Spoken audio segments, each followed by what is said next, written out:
Hey listeners, welcome to the show. I'm Billy with an IE. I'm Lara. And I'm Becky. Welcome to the Vamp Cast, lurking here on the Pirate Core Entertainment Network. We're a spoiler-filled podcast covering all things vampire-related or vampire-adjacent. Currently, we are dedicating our cast to AMC's The Vampire Lestat. We will do our best to avoid future book spoilers in our discussion. But if you are interested in book talk, we will add that in at the very end of the podcast, which will also include a very lengthy discussion about Akasha's soliloquy. So if you're very interested in that, stick to it. Today we'll be covering The Vampire Lestat episode 5, entitled New York. And the synopsis for this episode is, after Gabriella's persuasion and under the false narrative that Lestat was shot and killed by an obsessive fan, the Vampire Lestat secludes themselves in a New York studio, planning to record a post-mortem album and planning an epic one-night-only memorial concert. We learn of Lestat's history after he's abandoned by Gabriella, being discovered by the vampire, Marius, and assigned the keeper of those who must be kept.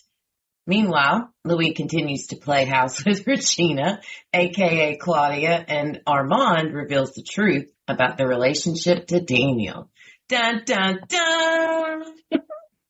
Yes, and we have some returning cast this time that was in the first episode, but we forgot to bring him up. We have Christopher Gary as Samuel Barclay the Vampire Sam, aka Sam the DJ, aka Samuel Beckett, the Irish playwright and novelist and poet. Wait, isn't Samuel Beckett the name of the guy who was on Quantum Leap? I don't know. That was a long time. Wait, is there a new Quantum Leap? I don't know.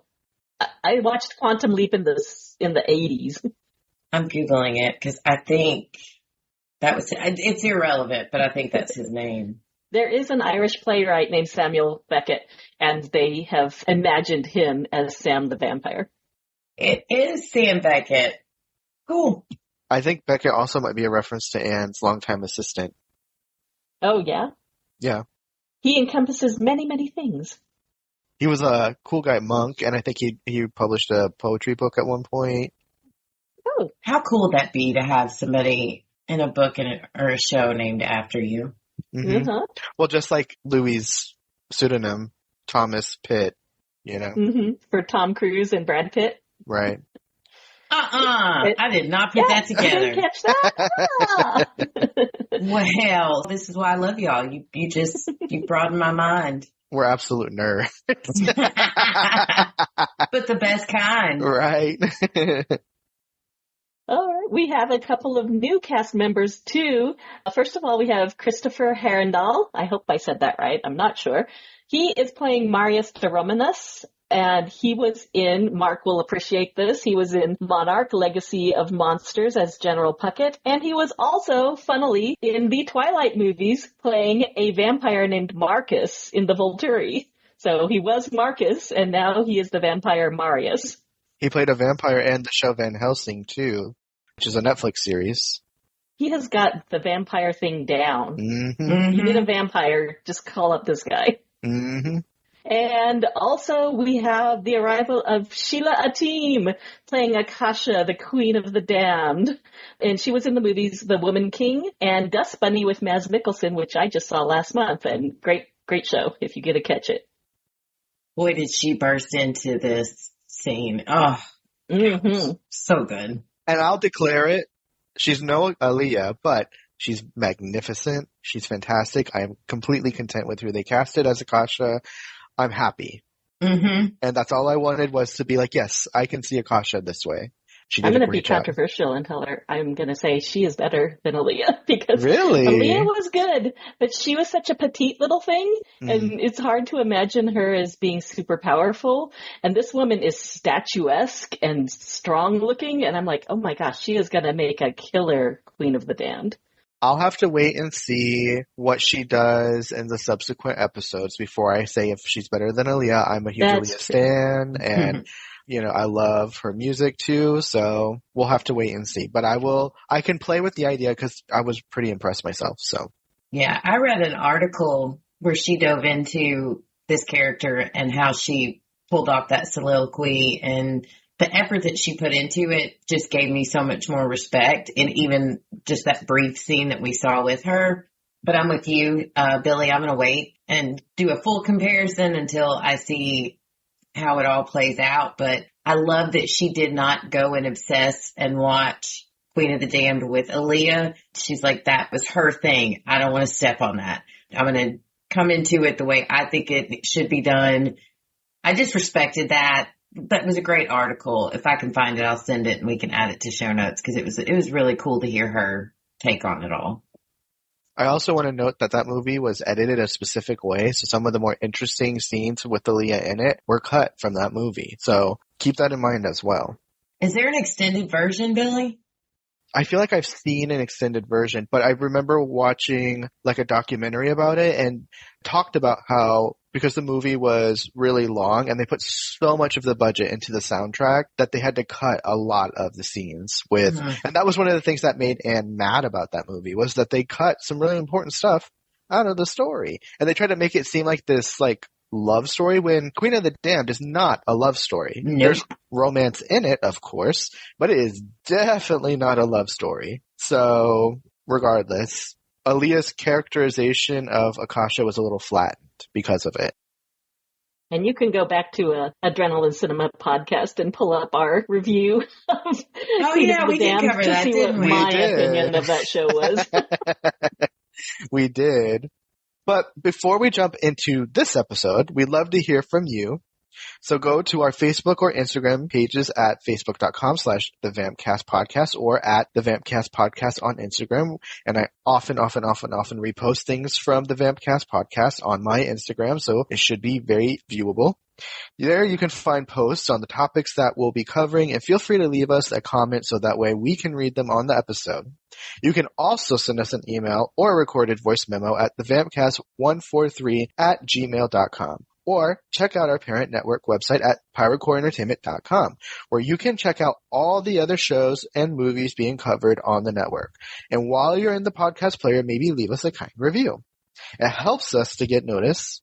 I can't be the only one telling my coworkers about this podcast because I like to hear them go, Billy, you also do podcasting? We didn't know that.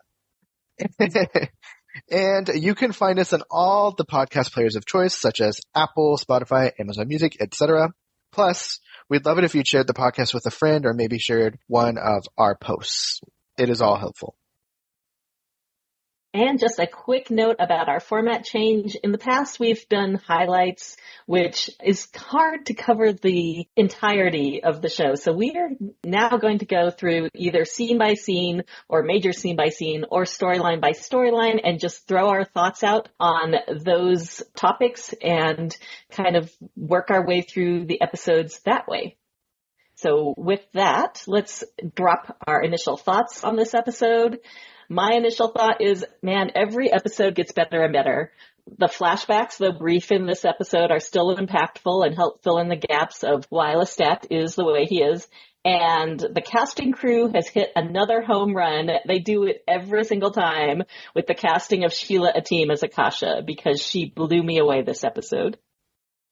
Billy, what do you think? I am in agreement. I mean, like I said the last episode, I've not hated any episode of this season. There are some that I prefer more over some of the others, but no, it just keeps getting better, and they're taking everything in the spirit of the source material that it feels like an Anne Rice story when you watch it, even though it's a lot more contemporary and there's, new characters that were not in the book series, but the characters that are added, they feel like they would fit into that world, Mm-hmm. I also love what they're doing with the band. And Becky, when we get into this, I will probably say this again even when we start talking about it, but they put extra characterization on some of the characters from the books that when I look back at it, those characters were pretty two-dimensional. I didn't realize it at the time. But having watched the TV show, I can see, oh wow, that character was pretty boring. That character didn't have enough personality, or this person's struggles were not pronounced enough or defined enough. And I bite my tongue saying that because I'm obviously a huge Anne Rice fan, and I would never want to criticize her work like that. But as, one writer to another, yeah, she did have favorite characters that she liked to talk about the most, and you can tell now. Mm-hmm. So I'm applauding the people who made this show because they are putting more life into the world that I love. And I'm content with the casting of Akasha, as we were discussing. I like how Lestat's character is introduced to Akasha. And when we get into book talk, I'll talk about how he got introduced to Akasha in the book. But this one seems different because Maria searches for him this time around. Which adds flavor to Right. Lestat's already, his wants and desires. It heightened this meeting. I totally agree with you, and that's one of my big highlights. Right. So I'm really happy with this episode. And the introduction of Akasha itself was just fascinating. And her soliloquy, I mean, put a video of the soliloquy over a picture of Hecate on TikTok and it blew up. So people are definitely circulating that soliloquy around. It's very powerful. Whoever wrote it, oh my God, they need a raise or an award of some kind because the writing and the show is just fantastic. Mm-hmm. Well, I wrote my initial thoughts down because I didn't want to screw it up, and it kind of echoes what both of y'all have said. In big, bold letters, this is what I envisioned the show to be for the Vampire Lestat. This episode was perfection, bad wig aside. I think y'all know who I'm talking about. Sam Reed is amazing. I can't picture a more perfect Lestat. Every week he puts on a clinic in acting, but this week, wow. I loved seeing Lestat's raw, real breakdown and the start of his, and I put in quotations, rebirth.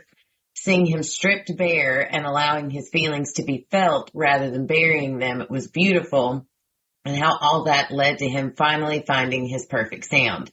We get the backstory of Akasha. I thought that was incredible. The cinematography, the brilliant writing, and the way every single actor shows up and shows out with the vision of these characters on screen. OMG, I give this 5 busted Ankel heads out of 5. Yes. Busted Snaps Ankel all around. heads. Snaps all around. I was dead. And so was he. Yep. Okay, so we're going to jump into the meat of this episode, and we're going to start with the first storyline. We'll talk about that storyline in entirety, and then we'll move on to the next one. So what happens in the first storyline, Becky? Well, during this storyline, the band's studio album, Lestat is attempting to record the album he wants to define his life, but becomes increasingly frustrated as they cannot live up to his vampiric standards. Lestat goes to extremes to accomplish the vocal cords he's seeking, but after his meeting with Louis and helping him with his Claudia problem, buried feelings lead Lestat to write a song of true depth, and it was beautiful. The band comes to a resolution for how to fix their performance issues. What could that solution be? So, vampire tough cookie. I'm here for that. Yeah. She's halfway there already. She is like a live wire. I love her.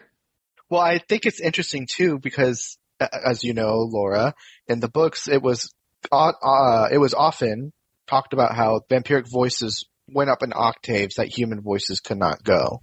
So he's basically saying in the episode, because he says he tells them that they have to do the album again, and they're all like, "Oh man!" But then he's like, "But you guys can't do it," and they're like, "Wait, what do you mean?" And he's like, "Only vampires, this is meant for vampire ears." Yes. And so, which I will talk about this a little bit more when my big thing about Gabrielle. The vampire voices are going to be needed to probably perfect the emotion of the songs in the album. So he needs his band to also be undead to do that.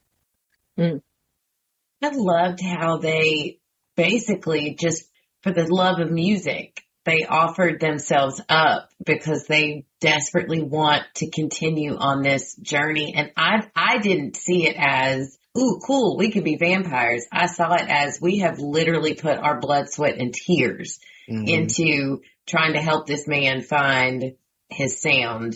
He's trusted us with this secret. He's protected them, as Lara's talked about quite a bit throughout these episodes. And that, them saying, read my mind, was them saying, hear us and hear that we want to do this and we want to do this for the right reasons. And I liked the contrast that it was Lestat that was like, I don't want to do this.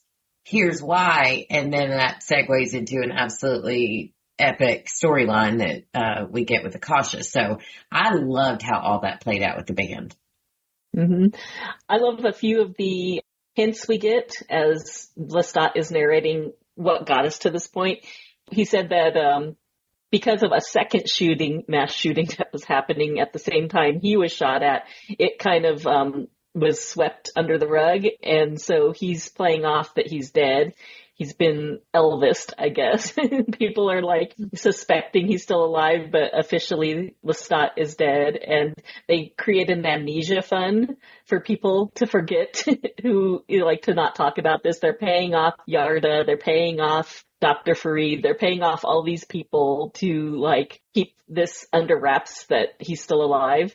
And I love when they said Christine Clare, my girl, Christine, I'm glad we finally got a lady who makes it out well. She wallpapered their sex dungeon with billable hour invoices. Yeah. I'm like, go, Christine. And I love that Sam is back as the producer on this album. And he was hired by Gabriella. And for one of the reasons is because she knows that Lestat hates him. Right. Which just adds to, this is just a horrible human, well, she's not human, horrible vampire woman. I loved it when we open up and the band is, especially poor Larry, Justice for Larry, is talking about, Lestat's like, again, and Larry's like, what are we going for? And Lestat's like, we are going for again. And then, I don't know if you noticed, but at the end of the this is the one show I don't skip intro on because I love listening to that song every time. It's such a jam. I love it. It is. Right at the end this time, he says again before the episode starts. So I was like, I love that, just those little things they sneak in there every now and then. And I also really liked him describing this as, I think he said it was his favorite coffin thus far, was this studio. Yes. Mm-hmm. I think each episode has its own like intro montage too. I don't know about that. I can't remember if they change out the montage. I think that's been the same. Has it? But I haven't dissected it either. But the little saying at the end of each is different. And I think the sayings they put at the end is from the next episode. Because in this episode, Lestat says, fabulous, moving on. And I think that was the bit that they played in the last episode. I don't know. I'll have to go back and check. And also we see poor Alex, poor Larry, poor Alex. Alex is way, way off the wagon now. Oh, yeah. He's eating meat. He's drinking straight from the bottle. He is off that straight edge wagon for sure. What did Armand do to him? I know. Damn Armand. Our spooky little gremlin.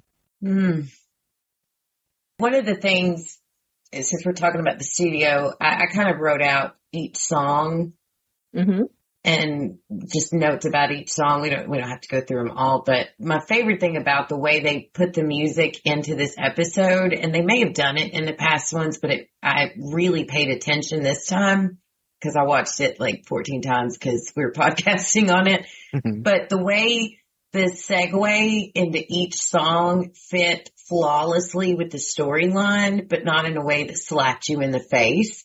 It was almost like a joke or a subtle hint at times, like when Cabbage starts playing, when he's having that discussion, very intense discussion with his mother, telling her she was a bad mom. And she's explaining how she needs him now, and Cabbage starts playing over this. And then how Big Boss comes in, and then When I Call Your Name, the way that segued in with the current storyline, and he's talking to his younger self about how men can't go a minute without declaring war in their own minds. And it's just, we just saw him battling his own mind. And then, of course, Stained Glass Eyes segues after he sits with Louis, which we'll get to in the next section. But I just thought that was so well done, and they may have been doing it every episode, but it stood out to me this time. But it didn't do it in a way that felt like they were shoving, this is what you're supposed to be thinking and feeling in our face. It just felt natural. Right. Killer editing, in my opinion. Yeah, I'm glad you noticed the music, because I listened to someone review the music, and how it fits into the storylines. And really, you almost have to listen to the songs separate from the show because the show doesn't play the songs in their entirety. And he was recording Big Bad Wolf in this. And if you listen to Big Bad Wolf, like it's him just describing like him playing out the villain that he's been made into from Louis' book. And at the very end, he has this huge tirade where he's just going off and just saying like, this never happened and this never happened. And the dress wasn't chartreuse. It was a disgusting color of, green or something. And then at the end he says, and I never said that to Claudia on the train. I would never do that. Never. It's just really cool because you see how well they wrote lyrics that just work right into the storylines that they're going through. Yeah. Yeah. I have to be quite honest, I was hesitant to like the music for the season, but it fits perfectly with what's going on. And it's like when we were opining about what kind of music they should have played for the season, we all had our own ideas. I think me and you, Laura, we said something to the effect of like some kind of post-punk type sound or like a goth type sound. And everyone thought at the beginning that it was going to be like a glam rock thing. But how would you genre this music really? I think it started off punk, punk or like classic rock or something. Yeah. And now it's transitioning more into almost like a pop sound, but, kind of like, it's not really an R&B, but yeah, it's got more like it's got a softer feel to it, but more emotional and more authentic. Mm-hmm. It felt like soft rock, but not yacht rock, soft rock. No. If that makes any sense. Where it's headed. Well, the music evolves with Lestat. Mm-hmm. Like the music he was making before was kind of lightly shallow. The subjects were very like, shallow. But now as he's getting deeper into the story, he's making music with a bit more emotional depth. And so you can see the music evolving with him and the band. Yes. Yeah, that's what I'm thinking, being more authentic. Yeah, I was going to say, if we want to, we can discuss the part where he starts to write Stained Glass Eyes. Yes. You give me Sam Reed sitting at a piano with Claudia's ghost. Man, I cried. I don't normally cry during TV shows like this. Like it's normally your heartfelt, but the tears flowed down my face. It's just like how he poured out how they loved each other, how they hated each other, betrayed each other, the full chaos that was their relationship. And rather than avoiding it or making light of it or a joke of it like he's done with his song about Armand, just like Billy, you said, trying to fit this mold that he feels like he's been put in, he just let Lestat out. And it was beautiful. And then when I really started tearing up is when the ashes started falling and settling on him as he sang. Me too, Becky. And then, you've got Claudia sitting next to him, her hands on the piano, just like I wrote here in my notes, just like when she was in quote unquote little, just when she was younger with him. I know they don't age, but you know what I mean? Yeah, they married a lot of scenes from season 1 in this episode, and I loved that scene. Me too, Becky. I started crying, and mostly the show has been making me laugh or shocking me, and that was the first time that I just started crying. I have a theory. Do tell. I think Lestat and Claudia are two peas in a pod. I think they're cut from the same cloth. I think the reason why Louis was drawn to her, despite her dire straits, is Claudia is female, woman of color Lestat. I think they are the same person. Had Claudia been allowed to live, she probably would have had the same megalomaniac kind of streak as Lestat. Yes, I completely agree with you. Yeah. That's a good point. But I think Lestat and Claudia are cut from the same cloth, and I think there was more love and respect between them than was portrayed by Louis, because from his perspective, he saw Lestat as a controlling tyrant and Claudia as the victim, but Louis has been notoriously easily manipulated. So we can't trust that perspective. Yeah. Anyways, that's my theory. Yay! But at the end of this episode, we get one of three major climaxes that happen at the end of this episode as the band decides they're going to become vampires, or they really want to become vampires. I loved how into that Gabriella was. She had the biggest shit-eating grin on her face. She was foaming at the mouth. So from there, we move on to the next storyline, which is Louis and Fraudia. Before we do that, can I say one more thing about the time in the studio? I want to just give a shout out to Larry and how he just got beat up. As every episode, he got beat up, but it really seemed to kind of escalate this week. And I thought it was very sad, but also kind of sweet that he knew once that song came out, because once Lestat sang Stained Glass Eyes, everyone felt it, even Sam. They were all reeling from that. And Larry knew, I am not good enough, nor will I ever be good enough to be what this man needs. And that little line of him saying this was the best 2 years of my life before he walks out the door. Kudos to him. Shout out to him. I thought that was very sweet and sad. But my favorite part of this whole thing, and I know we're going to dive deeper into it when we get into the Akasha part of the story, but when Lestat starts to sit down and explain to the band why he doesn't want them to have his blood, recounting how he came to be with Akasha and her amazing soliloquy and how it started so softly in the background underneath Lestat's voice and then the build up to it. Wow. I don't know where people got this, but I have heard that the way things went, Sam changed Salamander, Gabriella changed Alex, and Lestat changed Tough Cookie. And I'm like, where did they get that information? Because it wasn't in the episode or any of the after episode stuff, but that's what people are saying. I hope it's Tough Cookie that Lestat changed, because there's a bond there. In the next episode, it's kind of hinted at who did who. Yes. Yeah. So that's probably where they got it from. I know who turned who, obviously, because I've been watching all the episodes. I'm not waiting. Yeah. All right. So we'll move on. And yeah, justice for Larry. Poor Larry. Yes. He was the one who invited Lestat in. I know.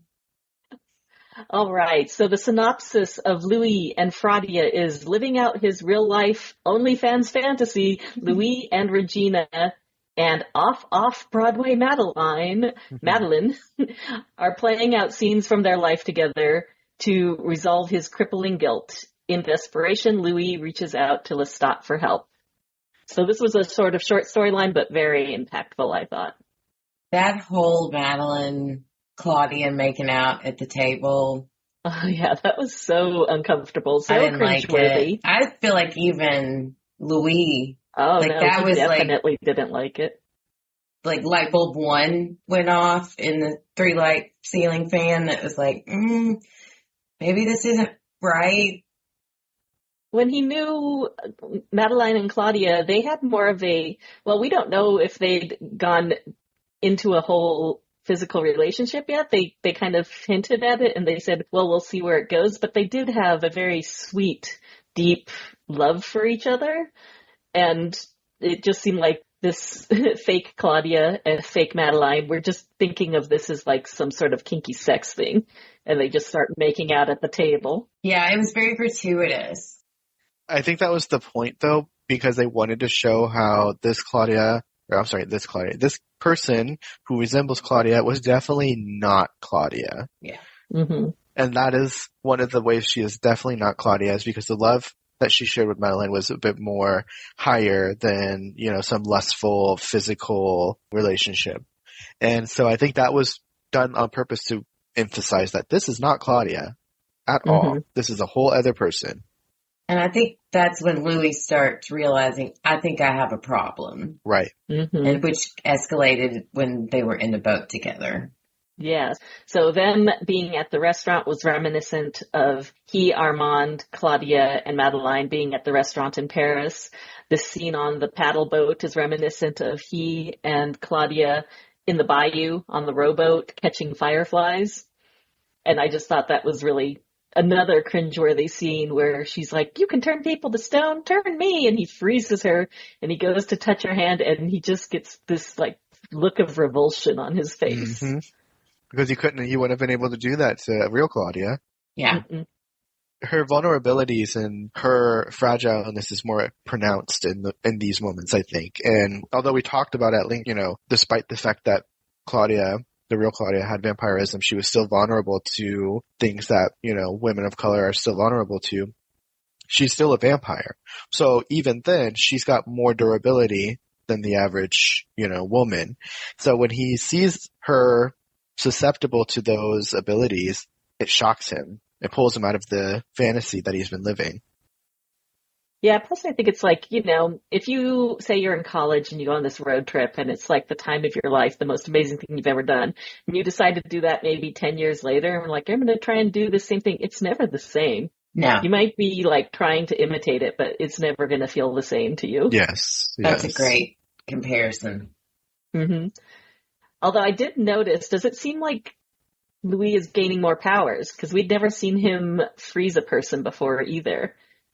So now he's shown us he's kind of got the cloud gift from the scene at the house at the Detroit Coven, and now we've seen him freeze people. So he's definitely been gaining more powers, or been at least exhibiting them a little bit more than he used to.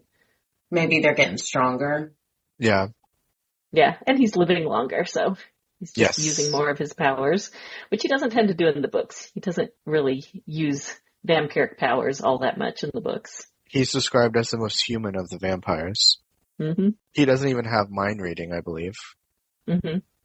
So he's got the least abilities. In this storyline, one of the nice things is that we finally get a Lestat reunion that isn't with lawyers. Yeah, well. Sweet, sweet scene. It was my favorite part before Lestat goes into the diner, and that in itself was a whole other tear-jerking moment. But when they're in the car and Louis is rambling on, Lestat's pissed. Mm-hmm. Rightfully so. Louis dissed him. Louis wrote this book portraying him as this horrible person. He got shot. He didn't even call him. That was one of the best lines. Next time someone tries to murder me, pick up the phone. Mm-hmm. But Lestat showed such non-Lestat typical behavior, because normally he would have lashed out like they did at the divorce court table. Mm-hmm. But he didn't. He shut up and he let Louis get what Louis needed to get out, rather than barking back at him like he always has to have the last word. Mm-hmm. I thought that showed some serious phenomenal growth with Lestat's mental health. I don't know if that's the right way to put it, Yeah. Talking about a vampire, but that really stood out to me. And Louis too. Louis didn't get catty or petty like he did at the divorce court. He said, "You're right. I'm sorry. I shouldn't have done that." No excuse. I messed up. There's some development with these two. They love each other bad. So much. I love their bond, and I've talked endlessly about their chemistry together. I would say, you guys, my parents are back together. My parents are back together. Yes. I love seeing my parents back together. My two dads are back together again. Well, that scene when he goes in to see Claudia was wonderful too, because, gosh, Sam's face acting is so great, because he goes in looking like he's in Blade or something. He's got the glasses on, takes them off. She finally realizes who he is, and as Regina walks away to go get Lestat something to eat or look at, he has this broken look on his face that is so heartbreaking. It's like, there we get to see the real Lestat. He's not performing. It's like he understands both sides of it. On one hand, he thinks Louis should not be entertaining this at all. In fact, he probably disdains Louis for even going down this road. But at the other, he's like, damn, she really does look like her. And this is painful. It's like the first time he is forced to look at what he's been trying to avoid for the last 80 years. Wasn't Lestat the last vampire she looked at before she... Yeah, Yes. that's Finally- where stained glass eyes, like, Yeah. Right. don't break the stare, because she did not Right. take her eyes off him. Mhm. And I think him going back to the studio, him running out into the sun and burning himself over and over to try to get that sound was him trying to capture Claudia's scream when Yes! she burned. That's why I think he kept doing that. I did Yeah. not even consider that. That is so poignant. That is, wow, I didn't even think about that. The line he's singing is, because he's singing Big Boss, and he's like, you get to choose who dies and who stays alive. And that's the line he keeps singing, who dies and who stays alive. I feel so dense. How did I not catch that? No, this makes me feel good because you guys are so far more knowledgeable on this. So I'm glad I could toss one out to you, Billy. No, I think we're all bringing good things out. You know, as someone who read the books, that doesn't necessarily make me an expert because I get a little clouded by the book lore.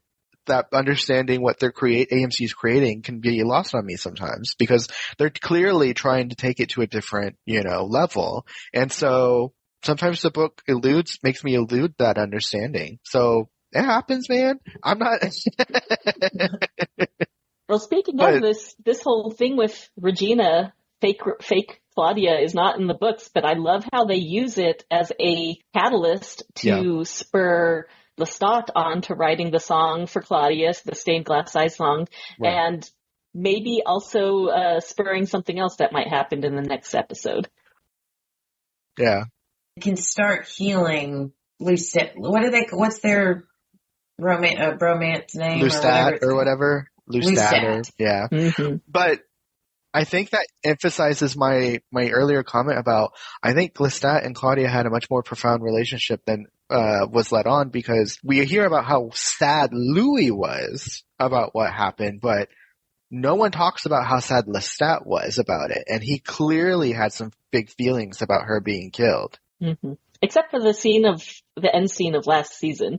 We get a little bit of a crack in him when he's embracing Louis over her loss. Right. And then also he tries to defend her several times during the trial. I think his goal was actually to try to get them all acquitted. I think that was his actual goal. I think he was trying to play the farce of the court to try to save them. But it obviously didn't go that way. Yeah. So I think, and that's like, there's that part when I think he's defending Louis or he's defending Claudia. I'm not sure which one. I can't remember.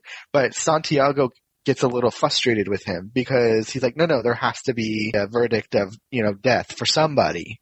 Mm-hmm. So I think Lestat went to Paris to save them and couldn't. And so he was only able to save Louis. Yeah, I do hope we are able to touch on that a little bit more because we are getting little hints of what may have actually happened in parts of seasons 1 and 2. Right. And I hope we get more. Yeah. I don't feel like they need to drag out Claudia's memory recovery from what happened for 2 more seasons, but I would love, we got so much of that whole trial from Louis' point of view. It would be nice, even if it's snippets, to see those similar scenes play out, but from Lestat's point of view or what was going on in his mind. It would be cool to get a little bit of that. Oh yeah, of the trial especially. Mm-hmm. Yeah. Prove me right. Prove me right, please. Yeah, I don't know if we'll get it based on what I've seen coming up, but it would be cool if they were able to somehow make that work without overdoing it. Yeah. Just so y'all know, the trial that's my tearjerker scene. Mm-hmm. When she's looking at Lestat as she's burning up and she starts screaming, I start crying. Because it makes me think of that scene in Aliens 3 where the little hybrid gets sucked through the little hole in the spaceship in the space. And it's this disgusting creature that, has been killing people, but then you see its humanity in its face at the very end and then it gets sucked up. Mm-hmm. And that scene always made me, and I'm weird, I've always been empathetic to the monsters, but that scene always makes me cry too. And that felt just like that. She's getting destroyed by the sun. She's looking at her maker, just like the alien's looking at its mother, hybrid Ridley or whatever. Ripley, thank you, sorry. Yeah. Ripley. Hybrid Ripley or clone Ripley or however you want to describe this character. But they look at their creator and then get killed. And they appeal to their creator as it's happening. And that is so profound because it's like how many times have people got on their knees and begged God to save them from what was happening to them and it didn't happen. Mm-hmm. You know, it's heartbreaking. Yeah. Anyways. Okay, are we good with storyline 2 wrapping? Yes. All right, we're moving on to another short storyline. That is the Gremlin Armand and Daniel. Continuing his reconciliation or revenge tour, depending on how you see it. Armand seeks out Daniel, who is trying to finish his documentary in the absence of Lestat, and reveals the truth to him of many secrets. He later goes on to console a dejected Larry at the train station after recently quitting the band. I don't know if I'd say console. Oh, yeah. He thinks he plays he's consoling him, but he is not. Last week, when Armand just shows up to Daniel's like, I've loved you for 50,000 years. And I was like, okay, that felt so in your face, rushed.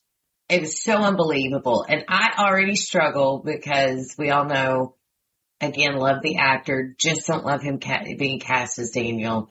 So I struggle with that storyline anyway. But I do like that this week, this was more believable. Armand using what he knows Daniel really wants to get him on his side, and that's a chance to walk in the sun again. Mm-hmm. And that gets Daniel's attention. That made sense to me, and I feel like that mirrors a lot of what I didn't go into the Vampire Armand book. From what I remember from Queen of the Damned, Billy, correct me if I'm wrong, that does track a bit more with what Daniel is yearning for from Armand, right? In the books, all Daniel wants is the blood. So he just wants to be turned. It didn't matter the powers. He becomes self-destructive because Armand won't give him the blood. So he tries to drink himself to death so Armand will save him with the blood. Okay. And so I haven't read that part of the story in a long time, but I think something else happens that makes Daniel into a vampire. But I've noticed a pattern. TV show Armand seems to want to be pushing people over the edge because he's trying to help Daniel commit suicide and he helps Larry, do his thing. I think Armand's just pushing people to kill themselves at this point, and I'm not entirely sure why. Yes. Yeah. I'm trying to figure out what his play is. Exactly. Because Larry already quit the band, so why is he going after Larry? Well, yeah, I might know, but still, I'm like, what is your play, Armand? He's going around on this reconciliation tour, 12-step thing. He's going around apologizing to people, and albeit people are being kind of dicks to him, but then he goes and kills Larry. I'm like, what the hell? And Alex is drinking again and eating meat. What is he doing? Yeah, he made Alex fall off the wagon. Yeah. It's like, is he trying to cause so much destruction within the band that the band dismantles and they don't play this show that he does not seem to want them to play? Or is he just being a dick? That's what I wrote in my notes. I'm like, which is it? Is there a motive to this madness, or is he just being a gremlin? Yeah. Yeah. That's what I'm wondering. Yeah. Armand is constantly a mystery, which is what I love about that character. Well, and then we get to see his maker, Marius de Romanos, and I'm wondering, maybe not in the next episode, but in the subsequent season, if we'll get more of their interaction with each other, because Armand definitely has a chip on his shoulder, and I would probably have a chip on my shoulder too if I was, the leader of a satanic coven, and I had to live in absolute destitution for hundreds of years, but he gets mad when people do well for themselves. Mm. There's something about other characters doing well for themselves that just pisses him off. Mm-hmm. Especially when he's not in the thick of it. And he Right. is not in the thick of it anymore. Like, he has been, I guess, banished in his own way from Louis' life, from Lestat's life, from Daniel's life. Everybody hates him. Right. So, and yeah, you're right. All these people, Daniel's making documentaries and books, and Louise making money off of all of his business Investments, ventures. yeah. Lestat's a rock star, and here he is, and he can't get any of these people to talk to him. It's like Mean Girls. He's on the outside trying to worm his way back in, but he's used to being the leader. He's used to being the master, the one who called all the shots. And now he's not calling the shots anymore. Maybe that's what it is. And he's saying the right things, but acting the complete opposite. So that's where I'm a little thrown. Yeah. Speaking of Mean Girls, Armand airing Lestat's dirty laundry. Ooh, That is I liked it, petty though. bitch behavior. I liked it. He confronts Daniel and starts telling him about all the things he knew about him in the past. He's like, oh, you had this student, you did a lecture, there were 4 students who showed up. He talks about his daughter and how his daughter, like, mouthed fuck off to him at her graduation. And then as he's telling Daniel about all these things that he's known about him throughout his life, he mentioned he just happens to mention that Lestat lays with his mother, and then Daniel's response is, "You can walk in the sun." Right, that was his focus. Yes. That just gave me some context for something from the next episode. Wow, this is really interesting. Yep. Okay. Wait. Oh no, I can't say anything now. No. Oh my goodness, because I We asked should have this just question. covered both episodes. I know. I'm over here like, but this makes sense I could now. have stayed up another hour and a half. Sorry, y'all. He does also mention Daniel's modulating sexuality, and there is a tiny bit in that conversation where he talks about Daniel had that speech at the college, and one of the students was there for him to use, which he does roughly, and Armand makes sure he gets home safely. So I'm like, what is he saying? Did Daniel sexually abuse this student? Because he said he used him roughly.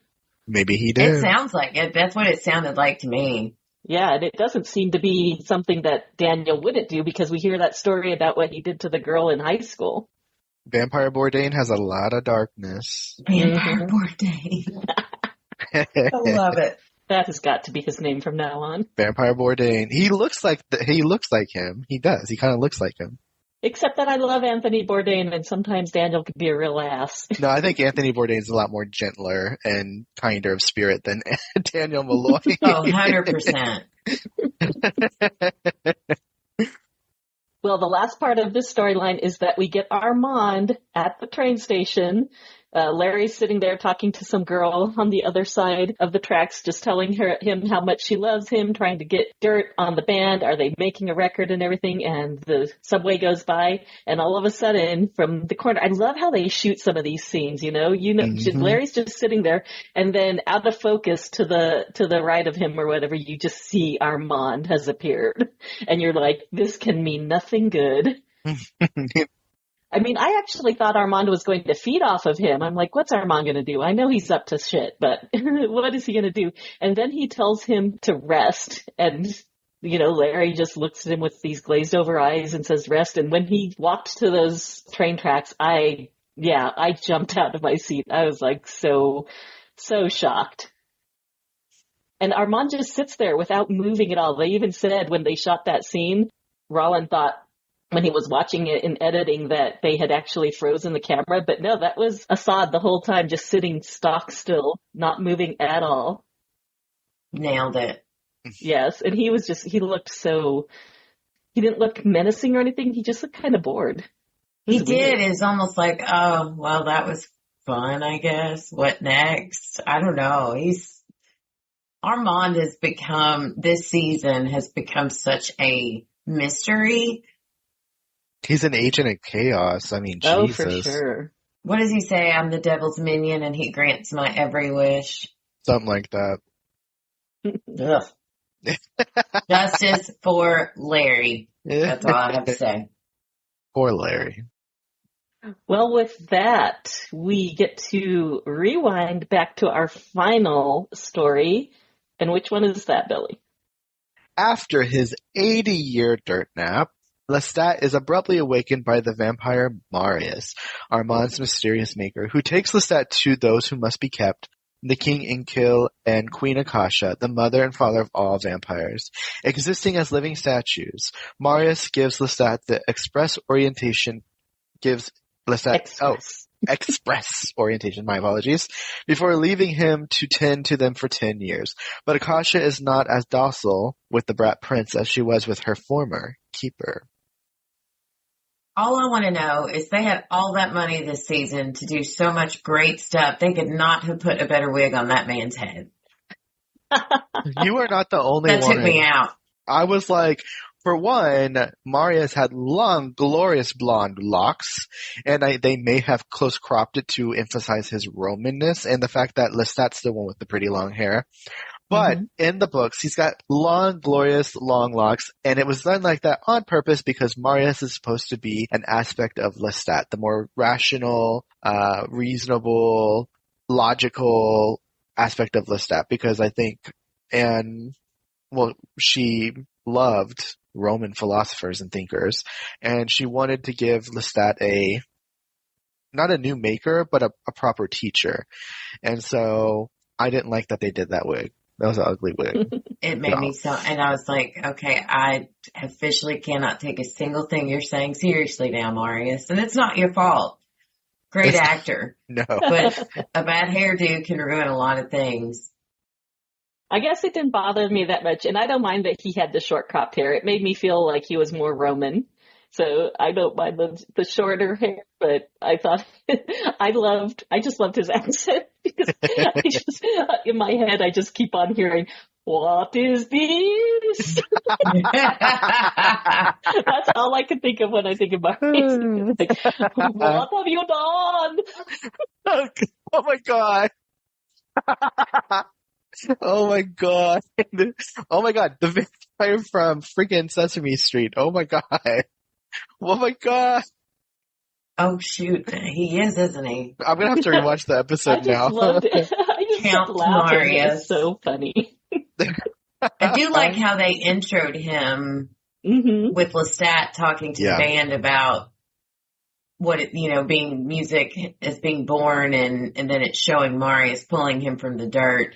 And I did catch the mention of the Tree of Us. Yes. I was like, I know what that means. I know what that means. They start getting into the esoteric nature of the vampires and how they're connected, and I hope they do his backstory. Me too. Oh my god. I hope so too. Give that man more than that hair. Please. But also, the idea of these druids in the woods, and they think that they're worshiping gods, and really it's just a vampire inside of a tree, and then he gets introduced to this whole, vampire religion, and it'd make for such good TV. I really hope they give it the attention it deserves. I really hope so. I just love how Marius plucks Lestat out of the ground like a carrot. He's like holding him by the legs, and Lestat's like wrapped up in roots. That was so funny. I was laughing through most of this storyline because it was so. I mean, it was supposed to be so impactful, but I just kept laughing because I'm like, this is hilarious. This is like Lestat's great big adventure. Yeah, I wrote here in my notes, why Sam Reed is one of the best actors of all time. His animated, excited chatter as he told Akasha of the people, places, and things that he was finding. And then Sam Reed's balance between humor, anger, despair, manic, and being scared throughout this entire section of the story, and how he just portrayed all of that crazy once she drank from him. Chef's kiss, man. Yeah, if you've been watching his development through this whole story, Mm-hmm. it's subtle, but it's so beautiful. He comes to Paris and he's kind of shy. Like, he's so impressed by Nicolas, and he's shy, he stutters, he's a little bit not the Lestat we have now. And then even after he changes and he's talking to Marius, he seems a little intimidated by Marius, and he's like, I don't want a job, I want to die. He does not have Lestat's current confidence. And then we get to see him talking to Akasha, and he's so playful and joyful and cute.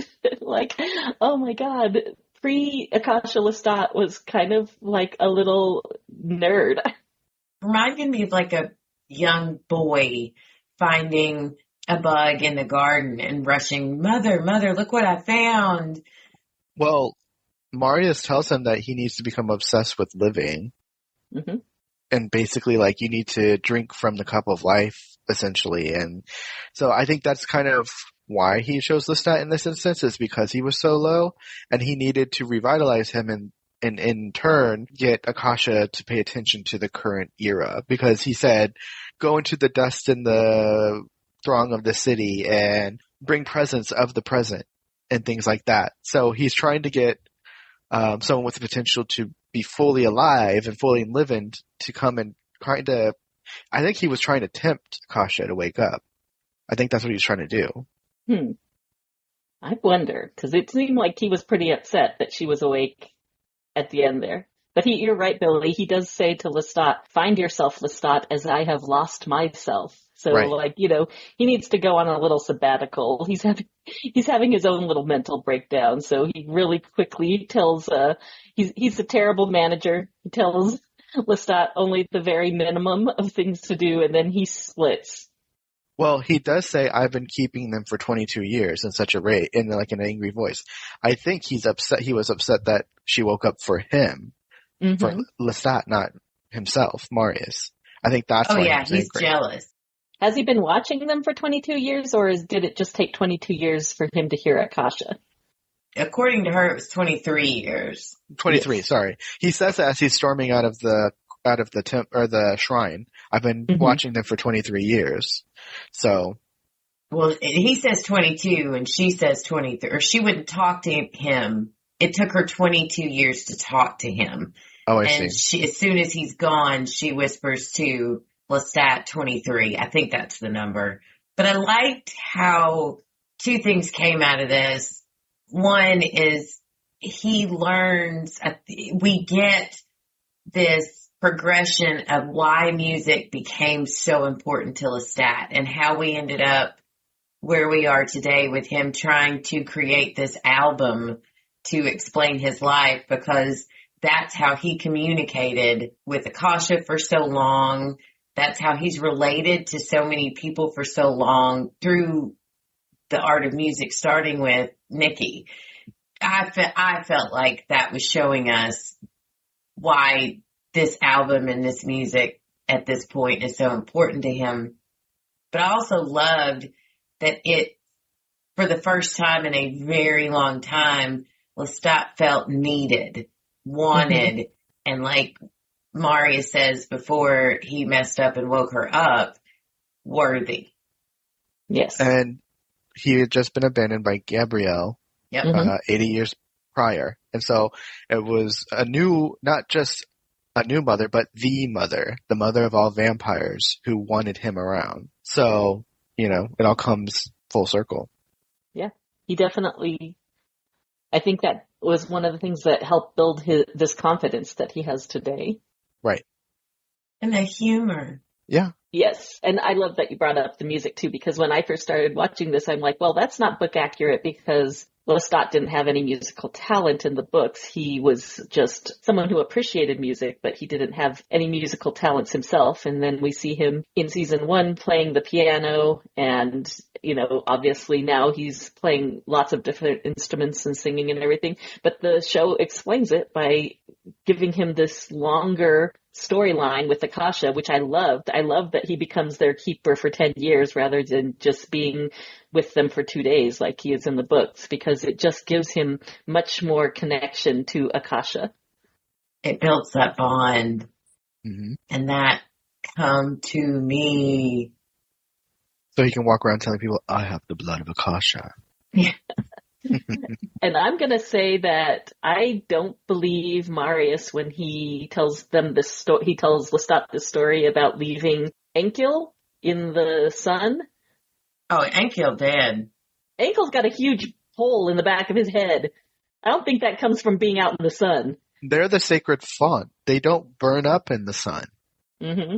They brown. That's all they do. Can I say that she ate him? She may have. Okay. That's what I think. I think she killed him. That would be book accurate.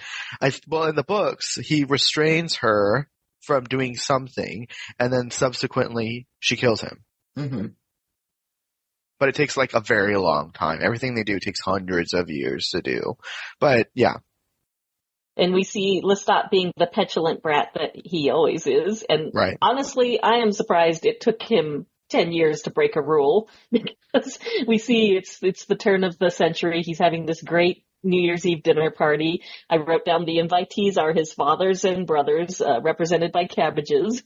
Armand, who is a rotten piece of bread.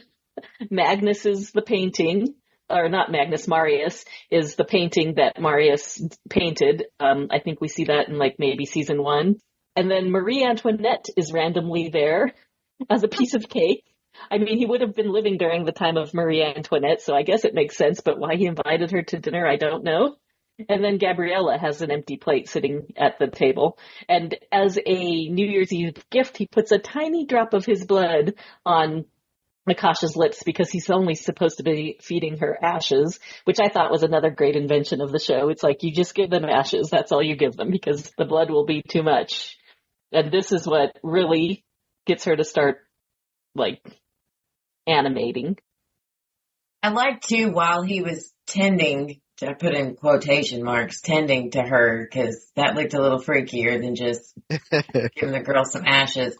But how he goes from, frantic, angry with this dinner party with the music to taking care of her and taunting Enkil about, hey, I'm filling up your mate here. How does that make you feel? And then she's like, he breaks the record and he goes back to that. And Sam Reed, I don't know if they CGI him in those moments, but the way he can look absolutely just boyish, like after that tantrum of breaking the record, and then he comes right back over to her, and then that's when, which song is it that starts playing? Oh, it's her monologue. It's When I Call Out Your Name, or whichever. That's what starts playing. And then her monologue slowly starts building.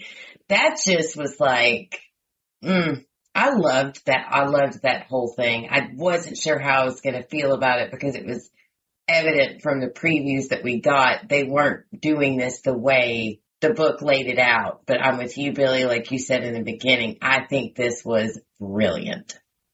I also love that she tells him to shut up. Yeah, no more voices. Yeah, she's like, shut up. You're talking too much. Because he was like a little kid. Yeah.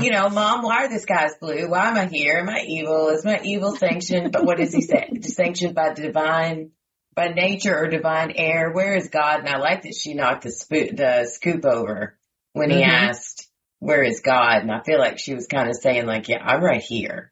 Or actually knowing what the soliloquy goes like, maybe she starts picking up on his tangent and starts asking the same questions that he was asking.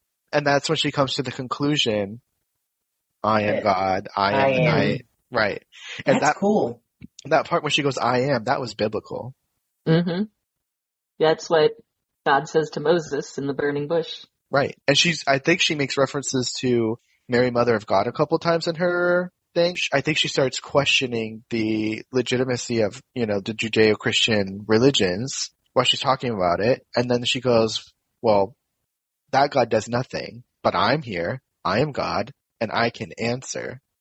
And so I think she gets put into that tangent because of Lestat, who's also asking those questions. And then, her being in his proximity she goes, those are good questions. You're right. Why this? Why now? Why here? Why, And I have to just say, production-wise, that whole scene was done so well, because I think sometimes, even when I read it in the books, like the idea of Akasha and Ankil being statues and then her moving and everything almost seems a little bit comedic.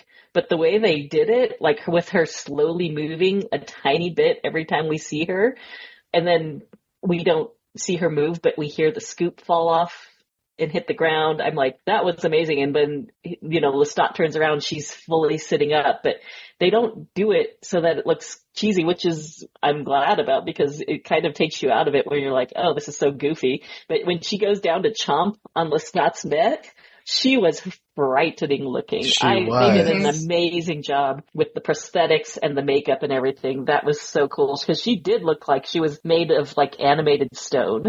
Mm-hmm. And she talks about that in that article I mentioned, where how much time she spent in the makeup, what if that was prosthetic, what if that was actually makeup, and the way she, like, every move, every way she was positioned was her choice, and how she, because it's like, this is how I'm going to choose to move this body, almost like contortion, contortionists.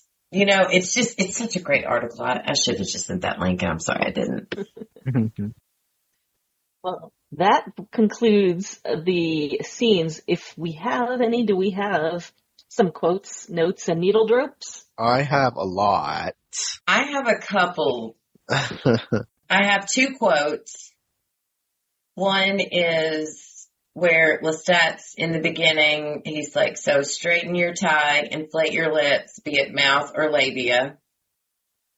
And then when he's being wrapped up to go outside, to run outside to try to get that note just right, and whoever is holding the camera is like, are we ready? And they're like, yeah, we're ready. And the camera's like, are we ready? Bad idea. And then out he goes into the thing.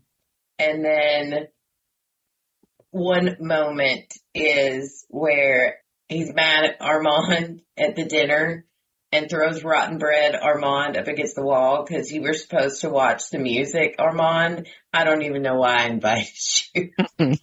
I loved that scene. That's it for me. And I just mentioned Stained Glass Eyes. I think we already talked about this, but I feel like it's his first truly cathartic song.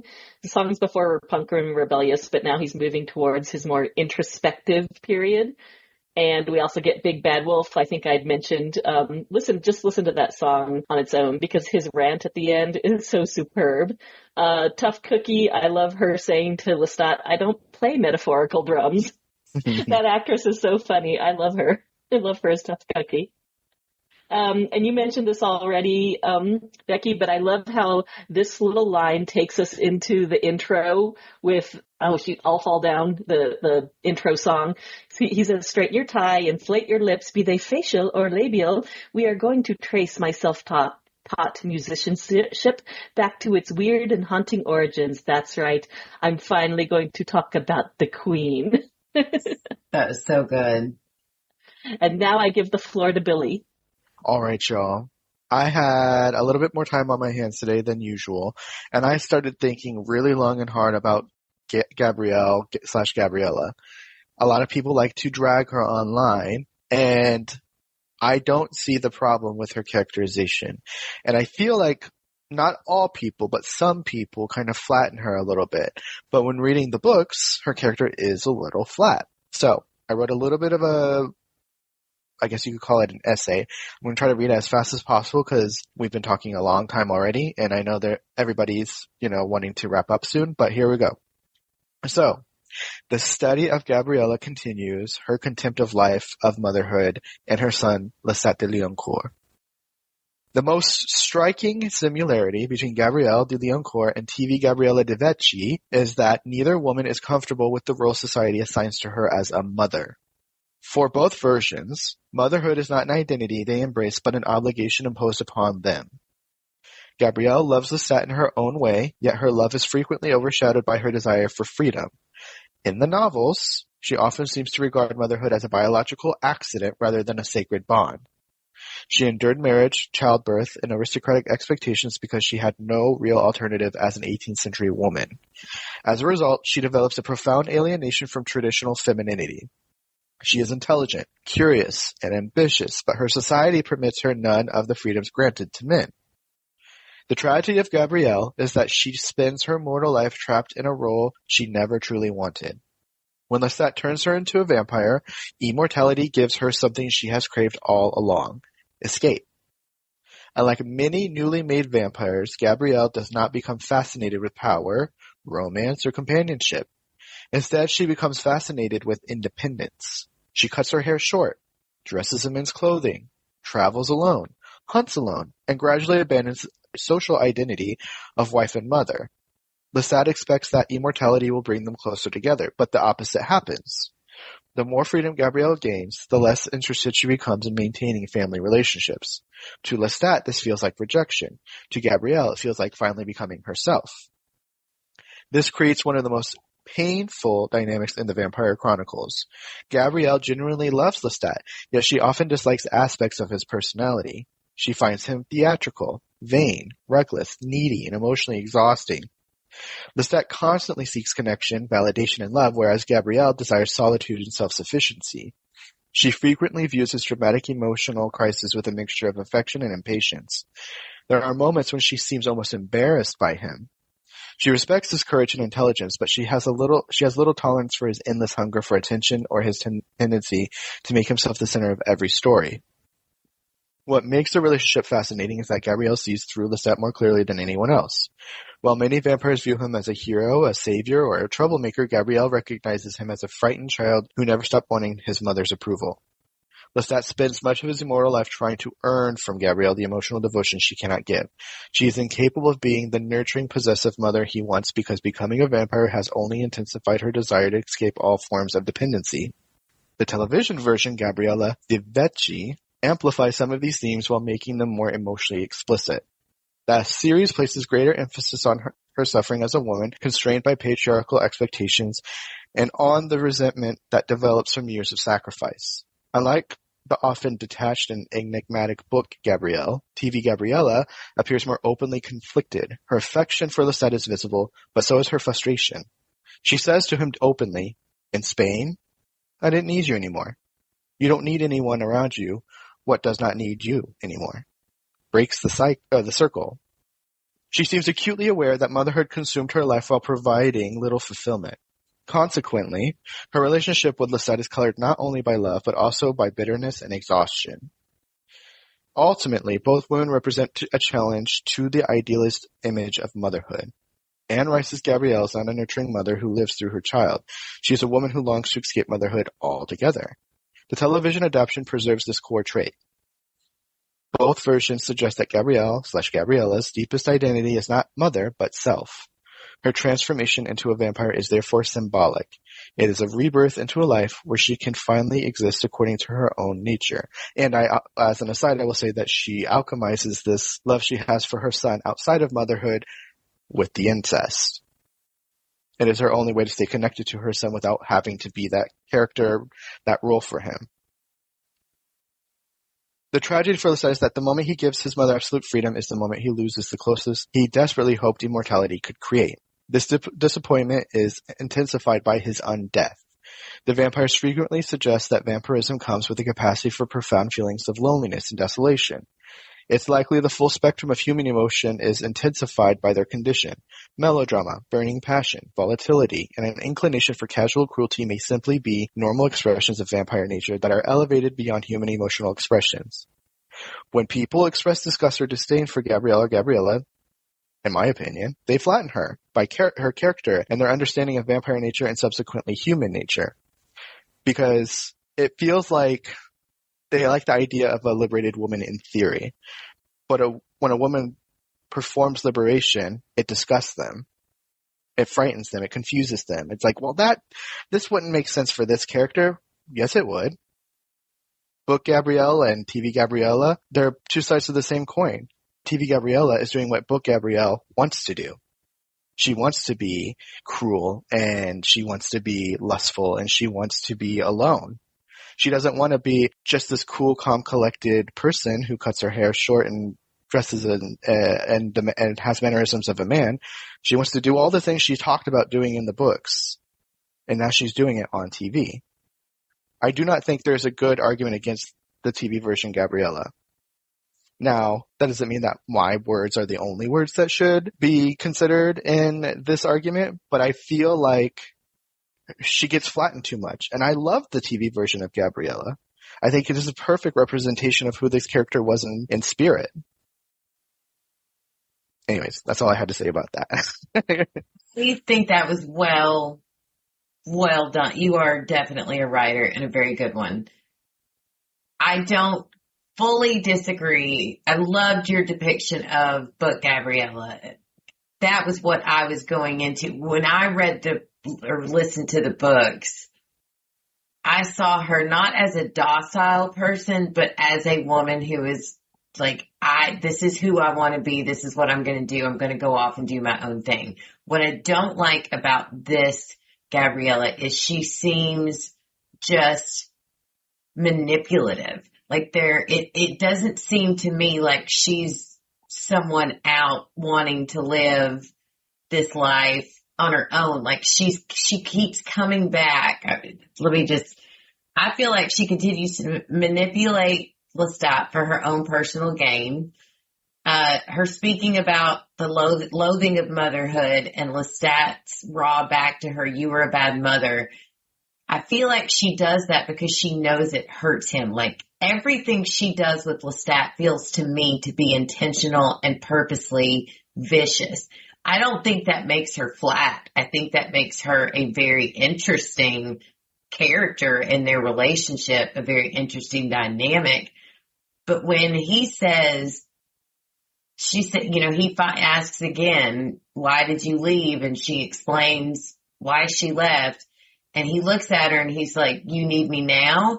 And she's like, yes, I do. And he leans in for the kiss this time because normally it's her that initiates it, I think, to shut him up, which is a typical thing a lot of people do when they're trying to avoid actual emotional intimacy. They go for physical intimacy. Right.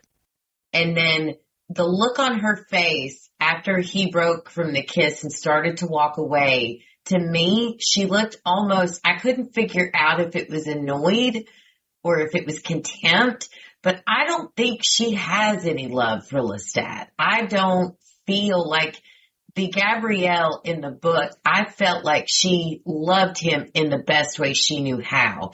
This Gabrielle, I feel like she wants what she wants when she wants it, and Lestat is how she's going to get what she wants. And she's just, all she does is abuse and manipulate him mentally. Like boning that guy several episodes ago, knowing he could hear it. I don't see anything redeeming about her like I felt there was with book Gabrielle, but I don't mean to flatten her if that's what you think I'm doing. She seems very one-dimensional, and I want what I want. I'm using my son to get what I want, and I really don't care about him or how he feels.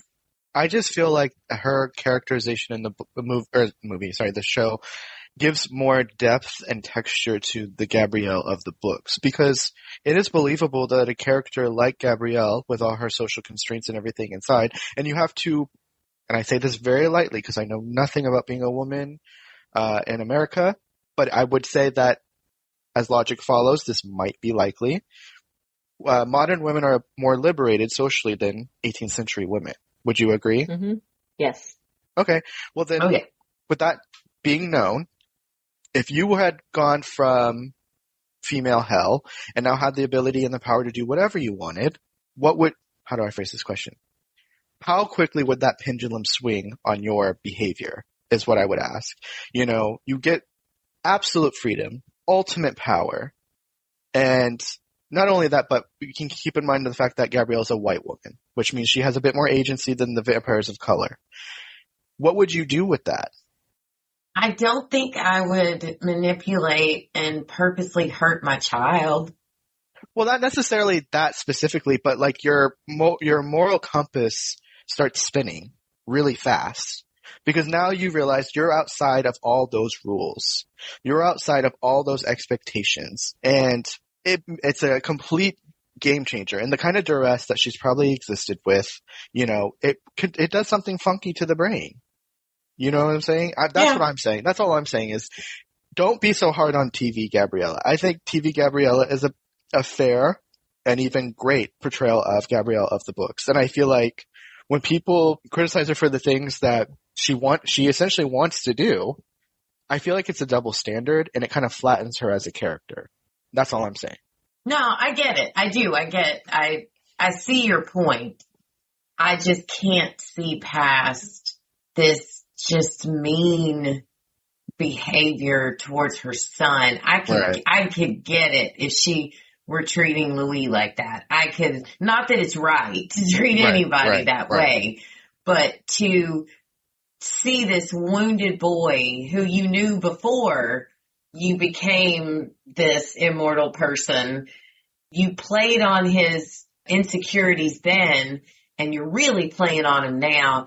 It makes me not like her, but that doesn't mean she isn't fascinating, and that doesn't mean she doesn't add a whole heck of a lot to the story. Yeah, I'd say that I agree with both of you. I do agree, Billy, that the TV version has given her way more dimension and faceted personality traits and everything. And I could definitely see how you could push beyond the boundaries of what they put in the book to make her more of a sexual being and everything. But I also agree with you, Becky. I think she is one of the most fascinating antagonists on the show, along with Armand. But yeah, her cruelty to Lestat is so painful to watch, to just know that she knows how to pull his strings and puppeteer him so easily, and that he feels like his only way to satisfy her is sexually. That's why he leans in for that kiss when he says, "Do you need me now?" And she said yes, but it wasn't for that because she just wants to use him. And so, yeah, I love her as a character, and it's hurtful when she's cruel to her son that way. I would say that, and not to trauma dump and get into my personal life, but I think a part of the reason why I can understand why they portrayed Gabriella the way they do is because my own mother is a Gabriella.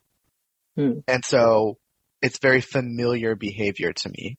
And not that my mom is theatrical and maniacal and to that level. She wants to be. I can feel it. But she does that to me and my brothers and sisters. And this kind of behavior isn't new. I mean, there's, the Greek Medea. She has those children with Jason and then she kills them despite him, And so I feel like Gabriella is in line with a secret cache or a underground population of female characters or femininity that can be awful and can be infanticidal and can view their own children, their own offspring as just pieces on a chessboard. And I think that might be also why this is so important and kind of personal to me is because, these mothers exist. They exist. Yeah. That's fair. That's completely fair. Then that does add to what you're saying. I get it. Anyways. No, this is great insight into just how people can feel about some of these characters on the show. Well, it's just also a testament to these characters. I think back to Serena Joy from The Handmaid's Tale, who was a horrible human being, but there were moments when I found myself empathizing and sympathizing and trying to rationalize her behavior. And that just is a testament to these people playing these characters and how the writing is good, but you can write a good story, but it takes the right person to bring it to life. And that just, to me, is a testament that they're doing a great job. So I agree. Yay. Awesome. So we're just going to throw out some quick shout outs to some of our podcast friends before we sign off. And then we will also have some book talk after that. Although stilted book talk because we've been talking for a while. Yes. Oh, yeah, and I have Becky, to edit this one, so. I'm going to let you have some shout-outs because you have an incredible show on the Pirate Core Entertainment Network as well. Oh, thank you. Please check out what's on tonight. We started with covering What We Do in the Shadows, the final season. I love and miss that show so much. Mm-hmm. And our big attention getter is The Pit. And Mandy and I are looking to do a couple of one-offs on just covering the whole season of Margot's Got Money Problems in one episode, and a couple of other really good TV shows that we've just watched this summer on our own time. We will be back in January to cover The Pit, but we have a couple of things in the mix of what we might cover this fall. So I'm very excited about that. Stay tuned. But yes, please check out what's on tonight. You can find it on Pirate Core Entertainment website, and you can just find us on Facebook and Instagram as well. Next up, Panels to Pixels, currently covering the Good Omens season finale, and Mark and Steve recently covered Daredevil Born Again. I didn't get to join them this season, but I did last season, and they are a hoot and so much fun. So definitely check them out.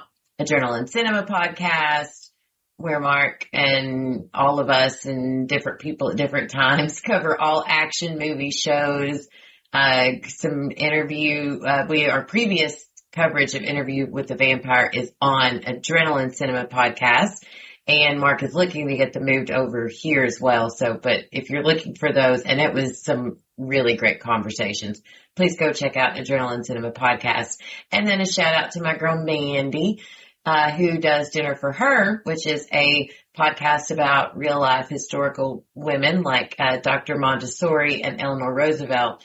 She and I did Eartha Kitt together. She lets whoever's hosting with her that week pick the guest, and I chose Eartha Kitt. But what the fun part is about that one is Mandy we'll all get together and make a dinner that was either related to that person's time or a meal that they really enjoyed. And Eartha Kitt liked rabbit, so I made rabbit for the first time, and Mandy and I ate rabbit, and I'm going to tell you, it's delicious. Where do you get rabbit? Actually found it at a Food City, like in this Donaldson area in Nashville. We had to call around to find it, but we did find rabbit, and it was good. We cooked it Eartha Kitt style. In one of those clay pots. What are they called? Dutch ovens? In a Dutch oven. We followed her recipe to a T, and it was really good, but it's fun. So please go to Pirate Core Entertainment, where you can find all links to all of these podcasts. And if we mention something that you like, please check it out. Good stuff. Yes. And I have had rabbit. It is good. Yeah. Check out some of our podcast friends too, like Run for Your Lives podcast with Paige and Daphne.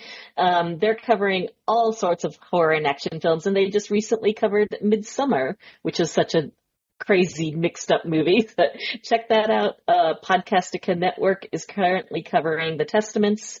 They're doing a Walking Dead rewatch, and their sister show Dragoncast is covering House of the Dragon, which I really want to hop onto.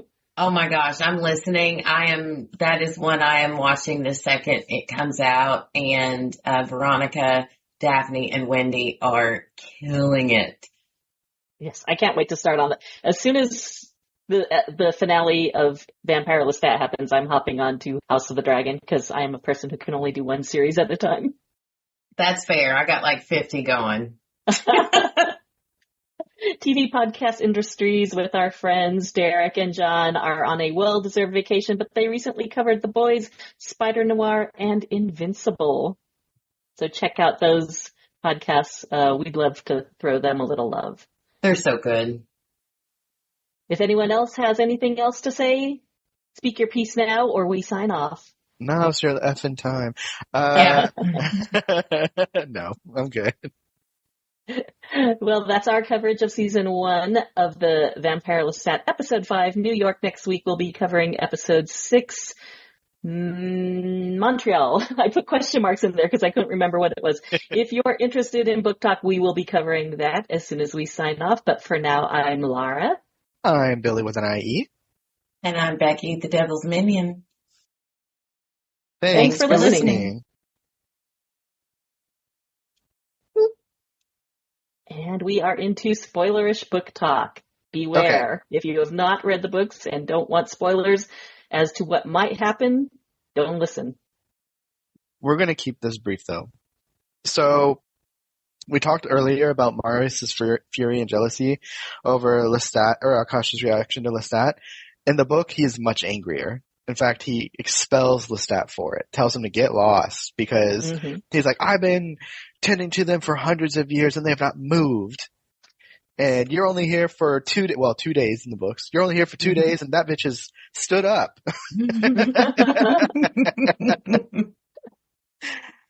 He's not happy at all. I guess I must have missed something. In the book, he is playing the violin for Akasha, and that's what wakes her up, correct? Or, no, wakes her up enough to give her the blood, at least. To give Lestat the blood. It was Nikki's violin. Mm-hmm. And she breaks it. So where did he learn to play? I'm trying to remember. Because I didn't think he had musical talent. His preternatural nature. Mm. She used every time there's like a gap in like education or something, she goes, preternatural nature, preternatural instinct. Maybe it's the mimicry, because in this episode, Marius does tell him to mimic his Nicholas. Mm-hmm. Yes. And I was going to talk about the soliloquy. I'm not going to talk about the soliloquy. It's way too long.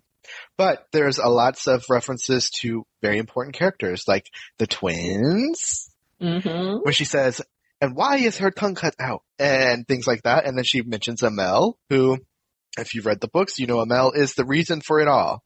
Yep.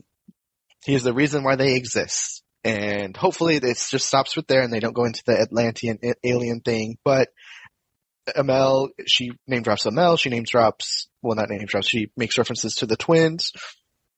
And then she makes references to biblical things, like I think she makes references to Mary, Mother of God. She does make the I am statement at the end. And then she seems to be thinking about the way women are treated in general during that soliloquy. And why must she be kept, and why must she, something about why is your voice high and mine must be low? Right. And that might be why the back of Inkil's head is shattered. Yes. I mean, can we talk about that real quick? Yes. Mm-hmm. Yes. Because in the book, when Lestat drinks her blood, we didn't even mention how he was spinning on the wall. But no. He was there for like 3 days. He was up there for 3 hours. For 3 days. Reminds me of, what's his name in Marvel, Loki, saying, I've been falling for 45 minutes. But anyhow, so he drinks Akasha's blood when he plays the violin for her, and the only reason he stops is because Enkil gets up and wants to kill him out of jealousy, and Marius stops Enkil, and so he throws out Lestat, and like, get out of here, you're causing trouble. Right. But yeah, so it's different now because Enkil supposedly is already dead. I think that's maybe just because they don't want to have to tell his story or something, but maybe. I have a suspicion that it wasn't the son. I feel like you said, Becky, I wonder if it's because Akasha has already killed him. I think so, yeah. In the books, she drains his blood, and I think originally Enkil had Amel, and then Akasha takes Amel from Enkil. No, Amel takes over Akasha's body when they're trying to stab her to death. And she turns Enkil. Yes. She kills him for some reason, though. So she is patient zero. Right. She kills him for some reason, though. And I love how in the books they describe him having lost all his blood as looking like glass. Like translucent? Yes. So in the books, Marius turns on the video, turns on like MTV or something, and he's piping in the music videos into their lair, and she hears Lestat, and that's what awakens her. And when she awakens, she drains Enkil and kills him. And that is, gives her enough power to rise up out of her stone form and become like flesh again. Wreak havoc. Yes. Mm-hmm. Yes. Oh, this concert's going to be so good. Oh my God, I cannot wait for this finale. Which I'm afraid we're going to have to wait till season 2 for. Probably. Based on the ending of this last episode. Maybe. I'm not sure. I'm wondering how they'll cut it. They haven't put the final episode up on IMDb yet, as far as I know. Oh, and also be careful on the internet because apparently Apple accidentally released the final episode already. So some people have already seen it. Oh, But thank you it's for not that on heads up. IMDb. So if Sheila Ateem is in the last episode, it's not up on IMDb yet because you know how it tells you how many episodes they're in. Mhm. They didn't post I think they didn't post the final episode specifically, so you don't know if she's in it or not. Oh, cool. Maybe there's a way we can post up the soliloquy with some of your thoughts so that people can click on it if they want to, Billy. We'll have to see. yeah. You know what we could do if you're interested? I know everybody's busy, but we could do like a short, let's break the cautious soliloquy, Down. Mm-hmm. just 30-minute breakdown on what she said and what we thought about it and how it ties into the book, and then be done. Not tonight, but Yeah. soon. When we go to record another episode or the next episode, we should do like a quick 30-minute talk about it and have it be its own little, Yeah. And then we'll do the actual episode after that. But that means we'll have to make sure that episode, but that's going to be hard though, because a lot's going to happen. So we're going to have to talk about a lot. I don't know, man. We'll have to think about that. And maybe we could do like a post, like a wrap up thing. I don't know. We'll figure it out, but Yeah. Yes. Thoughts to play. I would like to hear you write like you did with Gabrielle, write like a little thing on what you think about the soliloquy, what you got out of it, and let that be the discussion. Okay. Rather than just reading through it, because I like the way you are eloquent. Words hard right here. You words good. I think in kind of essaic form, like when I'm having thoughts, like real thoughts, not like, superficial thoughts. When I'm having real thoughts about something like big, I kind of start to think like in an essay format. Like it's really weird. A friend of mine got me starting to write personal essays, and when I was writing it down, I realized this is how I think. That's true. Yeah. Well, we'll try and do something. But should we cut off our story, our book talk right here? Sorry, everybody. And then we'll talk more next time. Thank y'all.